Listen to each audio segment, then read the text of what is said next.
Welcome to another episode of Roots to Wellness podcast with Raya Karen. I'm a mom to two beautiful daughters, a wife, a daughter, sister, auntie, and so much more. An entrepreneur and just a woman following her dreams and loving life so very much.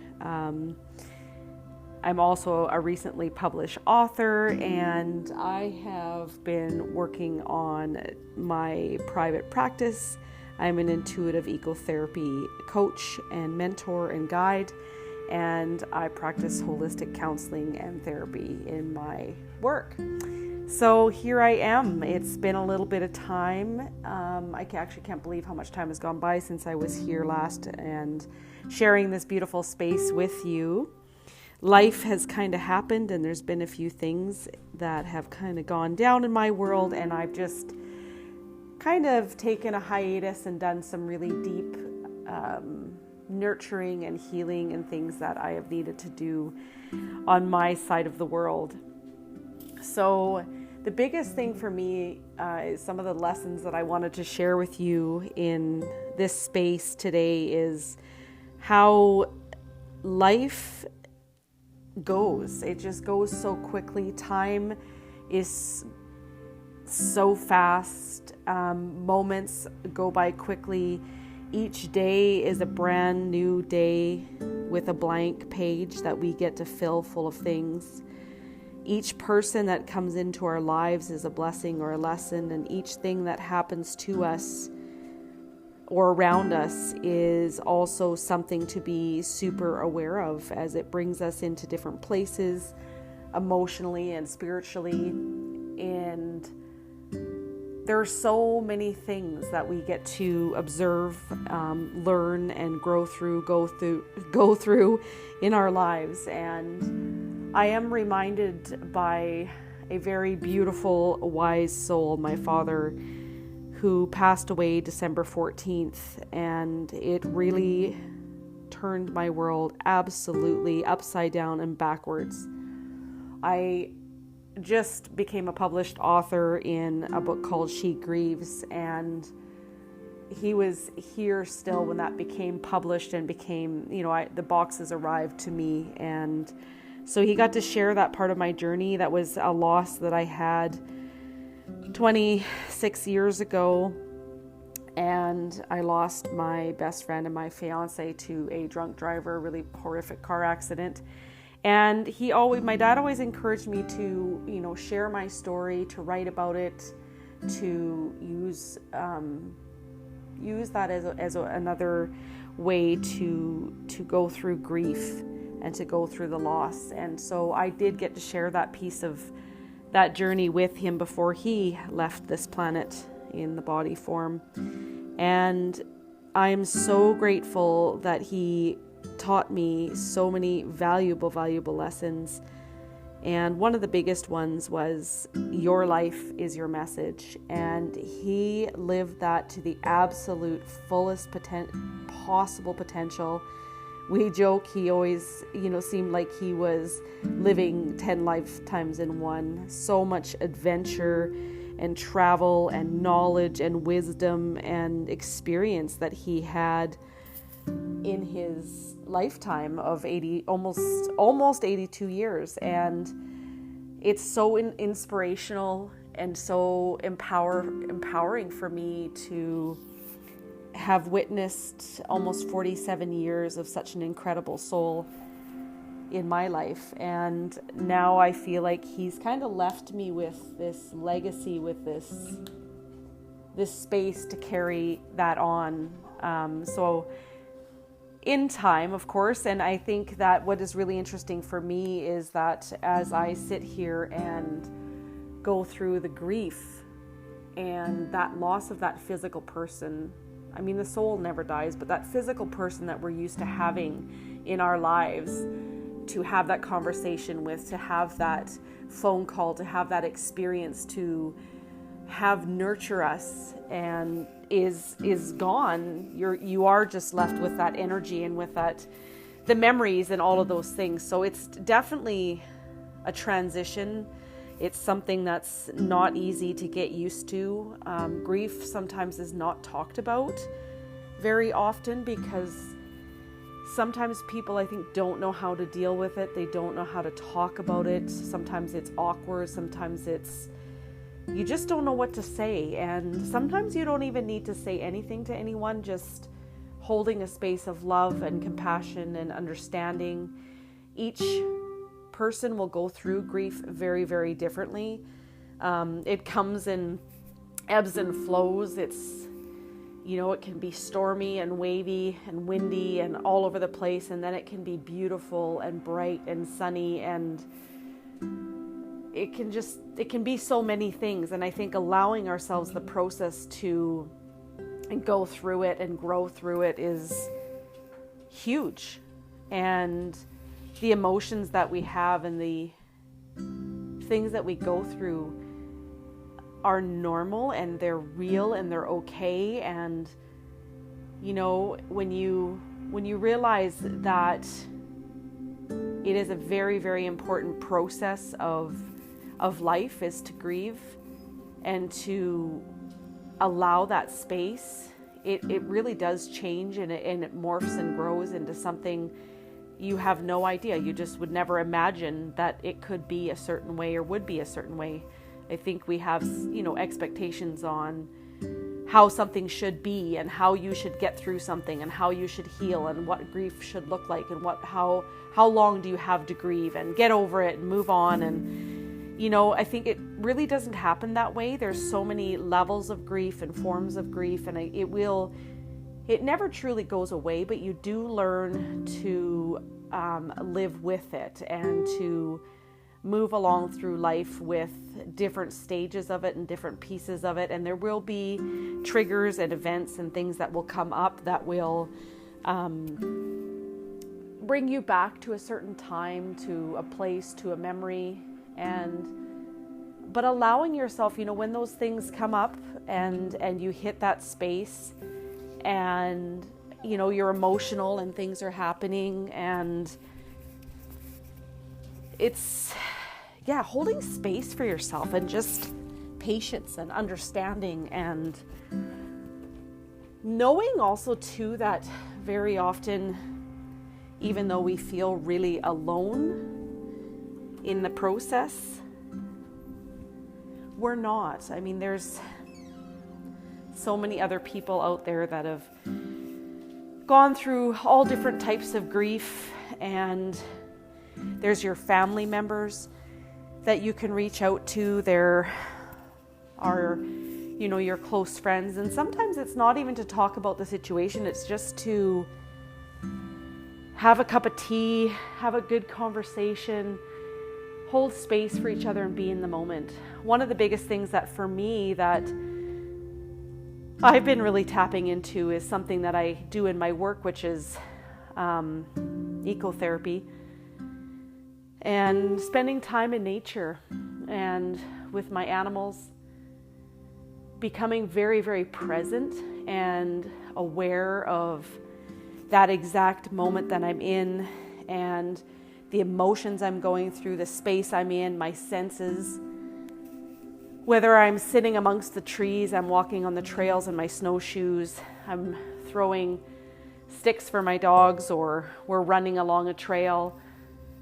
I'm admiring the sun rises and sunsets. And the other day in the middle of winter, I asked for a sign and I got this most beautiful rainbow that came. Even watching the snowflakes as they fall, each one is so beautiful and so individual. There's so much magic around us, and when we are able to really let go and tune into those moments and being super present, I find that the journey of healing can be much the same. We can't look ahead to, all of these things that are going to be happening without this person, but how do we celebrate this person? How do we honor this person? How do we nurture ourselves in this moment in time? And I think that's one of the biggest things is some people like to have these trap doors and they tuck it away and they hide it for later, maybe when they can deal with it. And there's no right or wrong way to deal with it at all. But sometimes what we don't realize is by tucking things away and by putting them away and putting them back on the shelf to deal with another day, it actually starts to pile up for us, and it starts to affect us physically, mentally, spiritually, all of these other ways. So when we allow, if we think of the seasons, the 4 seasons we have, we think of nature, everything takes time, but yet everything is accomplished. And so if we look at our own journey and we're out meandering, we're really going through life one step at a time, one season at a time. And in each season, we're a different person. And each step forward, we're a different person. And so that's kind of where I've been at with my journey right now. And I just wanted to share with you kind of that piece of my life at this moment, because it's been something that's a huge learning that you just don't know when it's going to happen, because you don't have any idea or any expectation. And so that is really interesting to me, because I know like some days are horrible, crying, ugly days for me, and like today I'm feeling upbeat, I'm feeling inspired, I'm feeling empowered. I feel like my dad's behind me with both hands kind of going, come on, Raya, you can do this, keep going, you got this. Don't give up on your dreams, keep moving forward, one step at a time, your life is your message, all of these things. And the other biggest one is I don't know if you know Thomas the Train, but that little engine that could, and he's pulling up that mountain and he's going, I think I can, all the way up to the top, and makes it. And that was always one of the biggest stories that I loved my whole life is, just literally look down and one foot in front of the other. You can do it, you got this. And the other one is, there's no such word as I can't.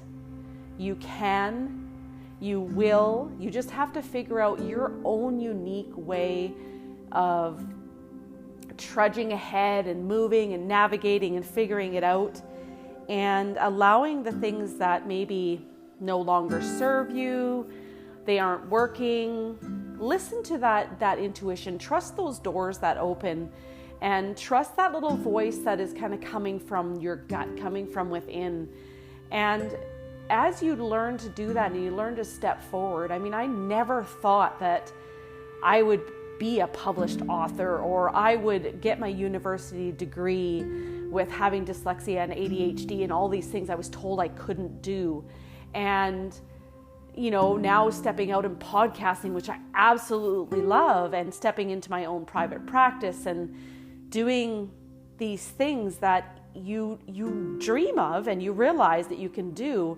But when you have people in your life that you just, when you feel on kind of that just that amazing energy and you're coming from that space, it's so wonderful. The people that kind of come in to meet that energy, and they inspire you and they encourage you and they open a door for you and they show you a way. And I don't know, it's so amazing. And I feel like had I not had the journey with my father and, my soul chose him and vice versa, I wouldn't maybe be where I am or be having the experiences I am. And even though, like I say, he's physically not here in the body form, every other way he is here. The soul never dies. So he is traveling all around me, through my kids, through my mom, through my sisters and my nephews and all of these things, and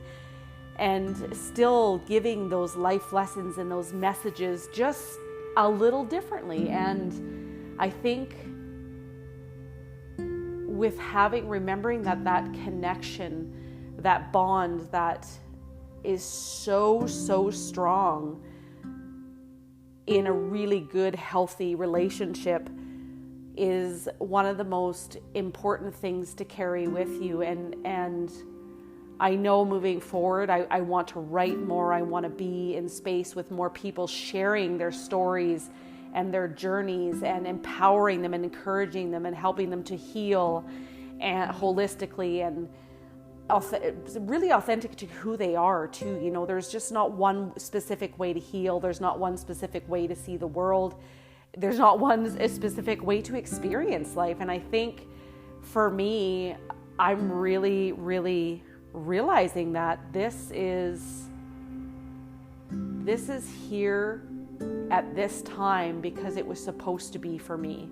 And so, like I said, on my good days, and I'm embracing it, and I'm allowing it, and I'm leaning into it, and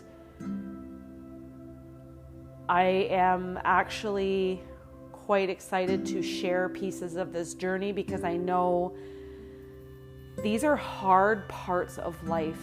You know, losing a parent, the one who chose to have you come into this world, and who, you know, my dad taught me the love of nature and animals and the awe and the magic of every season, every butterfly, every bud, everything. You know, we were crawling through the fields and the flowers and things before I could even walk. I was, you know, amongst the horses and the goats and the cats and dogs and all of the animals before I even really knew, you know, a ton of things about life. And I have found myself going back to my roots and hence Roots to Wellness, you know, going back to where I was the most safe and grounded and centered and able to kind of navigate life. And I didn't realize those gifts were so important to me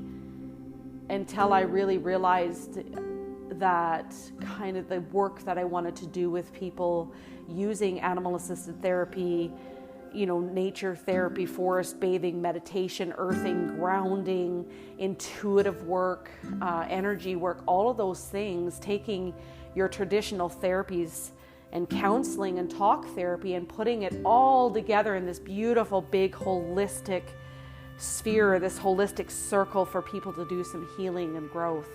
And so what I guess I'm kind of getting at is that I'm really leaning into, you know, where I came from, where I first made that connection. And that connection was made long before I was even here in my soul. And I really made that connection strong again. And I just feel that pull back to that. And if we think about it, we are energy. The earth is energy. And so that's why it's so important to have that connection and reconnection with nature. And the beautiful space and healing that happens in nature, in all spaces outdoors, is such the most beautiful, beautiful unfolding and gift. And I am so grateful for that, especially on my own journey. And I just love sharing it with people. As I go through different stages of my life, and I even day to day, I get to share my joy and my, you know, enthusiasm and my passion and purpose with this. And as I share it, more things become developed, and I have all these ideas. I have so many ideas in my head, and my dad was the same way. He's like this ideas man, and he's just like this big dreamer. And like I said, he's traveled the world and rode horseback from Argentina to where we are here in 4.5 years. And, you know, he's so well studied and read and, worldly and all of these things. And it's just, I realized how inspired I was. And even in my darkest day, bringing that inspiration forward and remembering that from him gives me the courage and the strength and the resilience to move through what I'm moving through, but also being kind and empathetic and understanding with myself at this point. So anyways, if anyone is dealing with grief, it doesn't even have to be the grief of a physical person. Grieving a loss of an animal, whether it's your cat, dog, horse, cow, goat, it doesn't matter. It's that connection and that spiritual journey with that person or being or animal is something that's so powerful in our lives, and it's something so important to recognize and to nurture and to honor within ourselves. And it's okay to want to cry and be angry and be sad and lonely and frustrated and all these emotions that we go through and all these stages that we go through, and giving ourselves permission to have that process. And if we need someone, to reach out to someone that we trust, and maybe we just want to be heard. We don't want anyone to fix it. We don't want anybody to make it better. We just need to literally talk through it, and we want to be heard. And so that's really important, I think, in this process. And also I'm doing a lot of writing and recording, kind of that automatic writing where you're just literally kind of sit in a meditation. When you come out of it, just literally sit down with a pen and paper and just write. Don't even think about what you're writing, just get it out and just let it flow and let it go. And it's amazing what comes. You can choose to keep it, you can choose to get rid of it, but it's really something that is really important. And that grounding, I can't say that enough. I find myself doing that many times a day, being conscious of my breath and grounding my energy, whether, I'm out in nature, I'm somewhere where I can kick my shoes off and be bare feet on the earth, hug a tree, even grounding. I have a grounding mat that I use, which is really lovely, stones and all of nature's elements, water, stones, wood, all of those are very, very grounding as well. So those are some of the other things that I teach people to use in my work, and I also really very much use for myself as well. And the other thing that kind of has come a lot into conversation is grief, not just of a physical person, but as a collective, as a world, we're grieving so many other things. We watch the children and youth grieving the loss of things they used to know, of time with their friends and events and all of these things. Like, the world right now is upside down and they're grieving. They're really going through a lot of stuff. And as adults, we are too. Life is really, Mother Nature and Earth has flipped things upside down on us, and we're trying to find a new balance, a new way. We're trying to navigate this the best we can, and we're grieving so many things. And so we're remembering that it's, that is a type of grief as well, and it's so powerful and it's so, so strong within our bodies and our minds and our spirit, and allowing space and honoring that. It's okay to be sad that, maybe, you're not seeing your family as much, you can't do the same routines, or things have changed and just things look different. And, I think it's important that we have that place where we're like, it's overwhelming and it's sad and it's whatever, but then being able to pick ourselves back up again and go, okay, so I'm grieving that. And if it's not going to be the same, what can I do moving forward? Who can I reach out to? How can I move through this? And asking for help and asking for guidance and being able to nurture ourselves through that place. Because what I'm finding as a collective is that there's a lot of fear and resentment and anger and division, and there's just this real big negative ball that's going around. So one of the biggest things for me that I always pride myself on is always coming from the heart center, coming from that place of love and acceptance and understanding and empowerment for people, and especially in my own life, but also in my work and in my practice as well. So yeah, it's been 6 weeks that have been kind of crazy, and so much learning and so powerful. So I had to come here today, and I just had to share this space and this energy with you. And I want to send you so much love from my heart and from my soul to yours. And if you need any support and guidance, you need someone to help you through and navigate pieces of your life and I am available virtually, which is so awesome. I'm available in person locally. I'm working with youth and I'm working with adults. And coming up in the next month or so, I'm going to be doing some women's wellness walking groups. out in nature, which is so awesome. We're going to do some walk and talk therapy, but we're going to be including nature in that. So I haven't decided if that will be virtual availability or if that's just going to be something locally that's in person here. And yeah, we're going to see where it goes. And like I said, I'm really just diving into all these great things, and I'd love to have you come and be a part of anything that might tweak your interest. And like I said, right now for January, I've got this amazing special going on where you can book one 90-minute session. You pay for the one, but you get two 90-minute sessions for $111. So it's so awesome. And yeah, so we've only got a little bit of time to book that. And so yeah, if you have any questions, I will leave my links and everything in the show notes below, my website and all of those things for you. And I just want to let you know that I love and appreciate you so much, and I appreciate your support and through all of this and through this journey, and supporting my podcast and my private work and empowering me too. You guys give my listeners and my clients just give me this most beautiful energy and encouragement to keep doing what I love and keep moving forward and stepping into my power and my truth and sharing it with the world. So I hope you guys have an amazing, amazing day. I'm sending so much love to you, and I will tune in again soon, and I promise it won't be as long this time. But I am, anyone with any questions, please reach out. And other than that, give yourself a big, huge hug and a high five. You're doing amazing, and I love you guys.